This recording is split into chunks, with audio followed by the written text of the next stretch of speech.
Yan, very good boy. Kaya nag-ano, lilinis ka. Baha na lilis sa ako. Mura naman.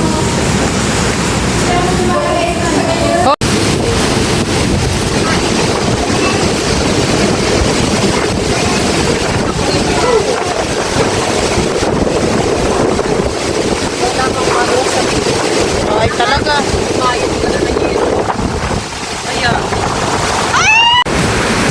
Sorry, friend. Kinuli to sobra pa.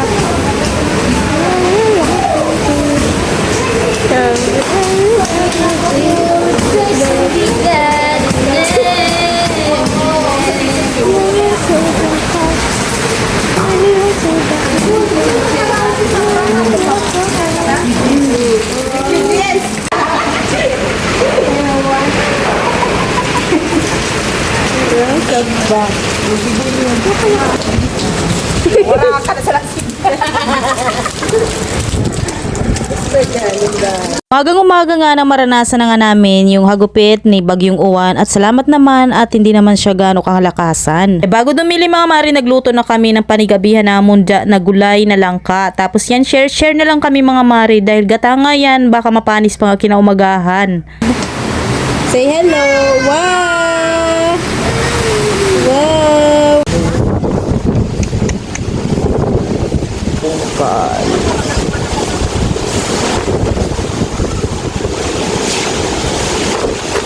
Oh, meow! Sika!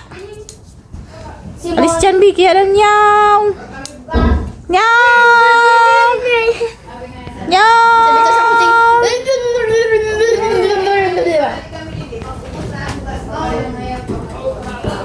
Stay lang dyan. Ano man dahil sigilan mo? Ayan. Ang nagsindi.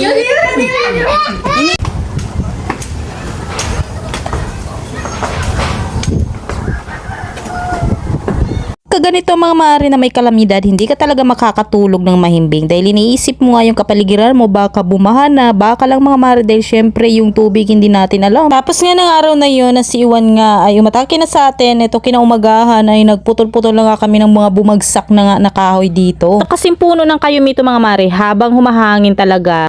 Ay yun nga, nayupi yung yero namin dyan sa gilid. Dahil yung persa nitong kayumito ay patagilid nga. Kaya yun, eto naman, bumagsak na talaga siya. Na nga yan ni Dada Jules for the linis na nga siya dyan dahil mabigat nga yan. Yung iba niyan, nandyan na nga dyan sa baba.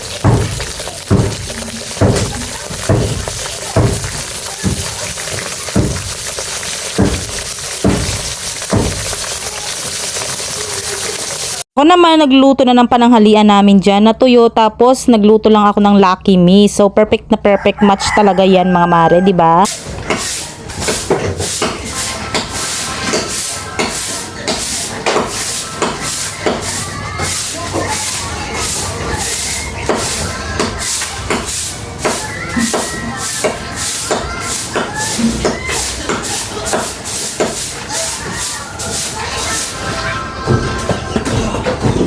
Kanya-kanyang linis na kami mga mari, tulong-tulong para matapos agad. Pagkatapos ni Juan, syempre kailangan natin bangon ulit. Bata naman doon na naghuhugas ng pinggan sa may bumbahan nila Maring Joy. At salamat talaga kara Maring Joy dahil kung wala yung bumbahan nila, hindi namin alam kung saan kami makikipaghugas dahil wala ang tubig niyan. Ay yung gamitin namin paghugas ay yung mga distilled or mineral water, so sayang naman. Pun ko na nga itong lahat ng mga dahon na pinagawalisan ko para na mapaghahakutin na natin, hindi na nga siya masyadong mahirap para mas madali na lang.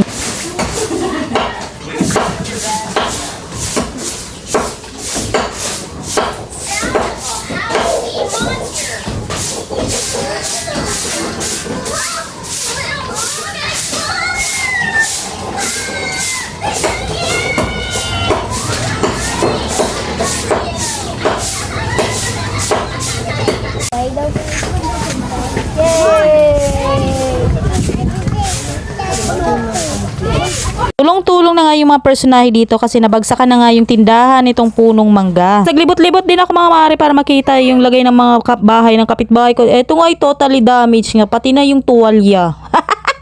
Serious nga mga maaari, talagang nilipag nga dyan yung bubong nila at yun lang walang nakalagay na pangalan kaya hindi na mahahanap yun. Ako kasi nini.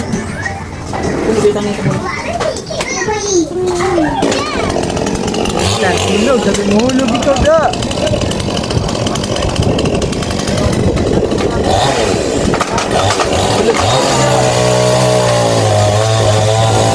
Tapos dumating na nga itong mga Coast Guard at nagtulong-tulong na nga sila para malis na nga itong malaking puno dahil hindi nga dyan nakakadaan yung tricycle at buwal nga yan daanan dyan. Laking puno kaya syempre malaki din yung ugat. Hindi kinayanan ng semento kaya yun umangat. Pagtulong-tulong talaga at nagkakaisa mga mare ay napapabilis talaga yung mga dapat gawin. Salamat din sa mga kapitbahay kong nagtulong-tulong at dito nga sa mga Coast Guard. Jubilad na nga sila sa araw pero inaabutan din sila ng tubig para naman kahit papano hindi sila mauhaw at sobrang init na nga niyan. Bago talaga magpasko, nakakaranas tayo ng may bagyo. Pero salamat pa rin, hindi tayo nakakalimot sa pananalangin. Sana nasa mabuti din kayong kalagayan. So yun lang muna. Thank you for watching. Bye!